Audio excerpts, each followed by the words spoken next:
Nosso estudo de hoje, a lição 81 do livro Seara dos Médiuns, tem por título Ondas. Ondas mentais em chameio por toda parte. Não é necessário te definas em tarefas especiais nos círculos mediúnicos para transmitires o pensamento de entidades outras. Particularmente quando falas, exprimes as inclinações e opiniões de inteligências diversas.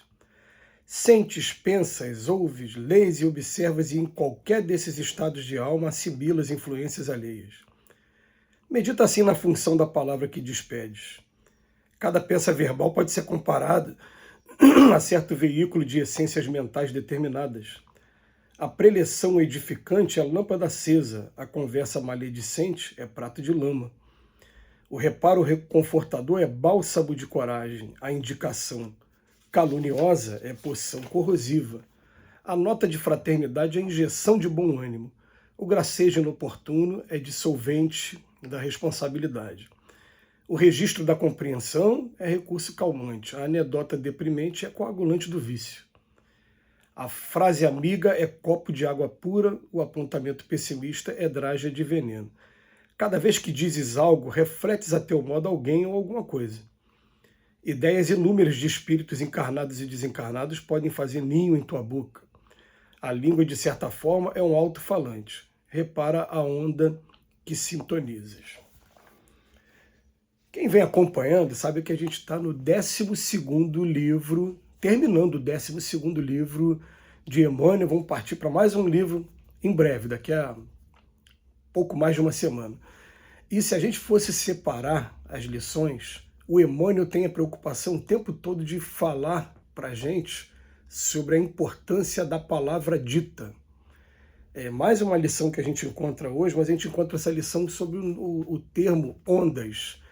E tem alguns companheiros que estranham essa maneira do espírita estar sempre se referindo a vibrações, ondas. São nomes que normalmente não se utilizam em outras religiões e que é utilizado pelo Espiritismo, porque o Espiritismo ele acaba tendo como base um grande cientista que foi Allan Kardec. Allan Kardec não era um homem de religião, ele era um homem de física, de química, de matemática, de astronomia, e inclusive de língua francesa também. Um professor que dava aula ao mesmo tempo de matérias exatas e de matérias humanas também.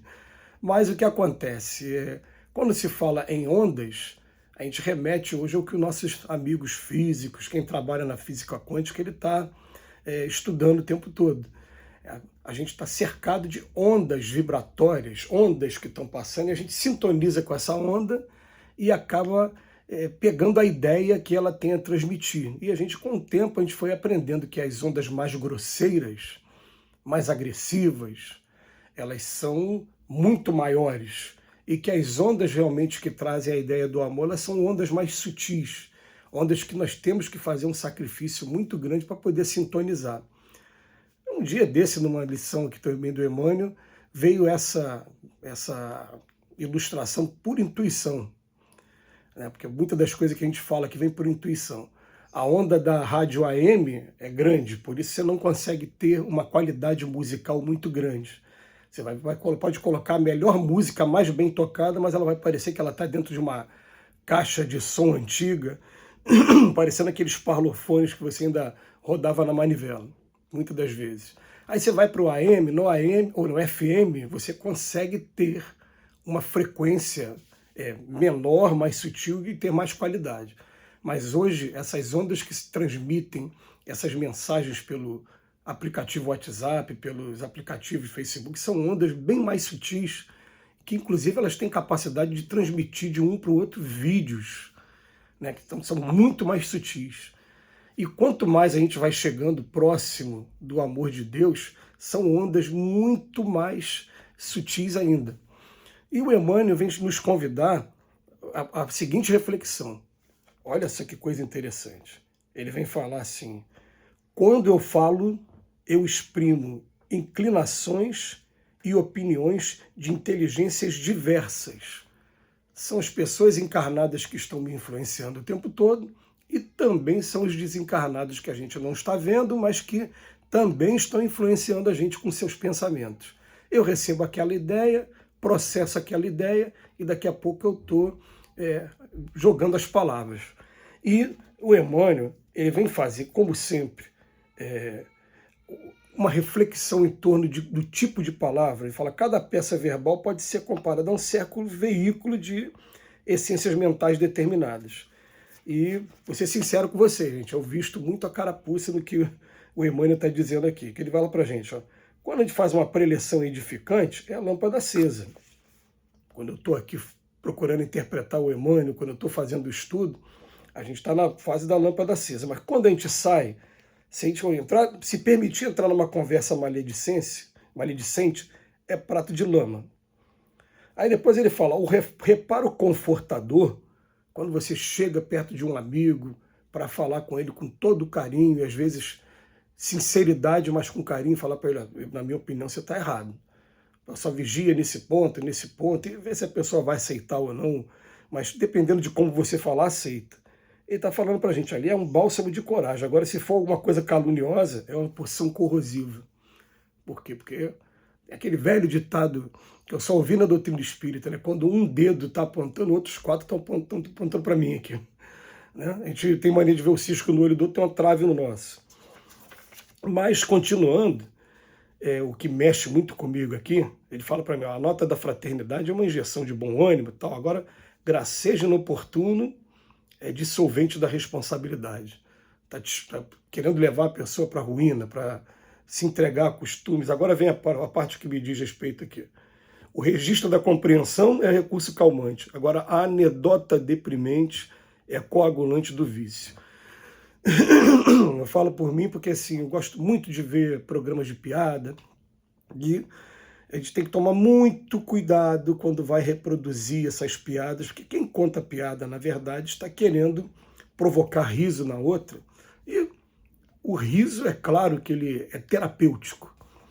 Porém, qual o tipo de mensagem que você está veiculando através da anedota? Já aprendi com o Emmanuel, por exemplo, que a melhor anedota que a gente pode estar contando, se a gente tiver que fazer alguma coisa de caráter pejorativo, faz com relação a você mesmo. O Chico Xavier tinha essa capacidade. O Chico Xavier fazia as pessoas rirem fazendo piadas pejorativas com relação a ele mesmo, falando de que, na verdade, ele era cisco, né? Chico Xavier podia trocar por cisco, ou falando que ele era como se fosse o sapo com a vela na cabeça, que apagou a vela, que é a mediunidade, fica só ele, que é o sapo. Ele sempre fazia uma coisa, né, querendo mostrar ali um lado, né, humano e ainda cheio de problemas, que era o dele mesmo. Mas quando você vai fazer com relação aos outros, que é o que a gente chama hoje de bullying, você pode estar criando melindres, criando alguns problemas que podem trazer repercussão que não são muito boas. Muitas das repercussões podem até ficar no campo da ideia, algumas se exteriorizam. Depois ele fala, a frase amiga é como um copo de água pura, já o apontamento pessimista é drágia de veneno, e a gente percebe sim, alguns companheiros, que tudo que a pessoa fala, a pessoa só está vendo o lado feio da vida. E a gente está aprendendo o tempo todo, até com o Mestre Jesus mesmo, né? Porque o Mestre Jesus ele tem uma passagem do Evangelho de Tomé que ele passa perto de um cachorro morto em decomposição, enquanto os discípulos ficam com nojo. Ele fala que arcada dentária bonita que esse cachorro tinha. Quer dizer, é claro que a reação de qualquer um de nós vendo um corpo em decomposição é uma reação realmente de nojo, mas você vê que a antena do Pai, do Cristo, é tão voltada para a coisa boa que ele conseguiu encontrar o que tem de melhor ali. Então a gente consegue, a gente teve até recentemente, a gente fazendo uma visita, a gente chegou num lugar que, quando eu parei o carro para a gente descer, um amigo que está sempre junto comigo, ele fala, que bom que um cão com muita saúde esteve por aqui. Eu falei, tá falando isso porque tinha um dejeto do cão perto, ele brincou com essa passagem do Cristo. Eu falei, que bom, tu tá realmente começando a enxergar do lado certo. A gente tem que olhar o lado bom das coisas o tempo todo e tomar muito cuidado com o estrago que a nossa frase, que a nossa palavra, quando mal pensada ou quando o lado emocional toma conta, o que ela pode fazer. Que Deus nos ajude a controlar nossas palavras para a gente não trazer mais problemas do que já trouxemos no passado. Que Jesus nos abençoe hoje e sempre.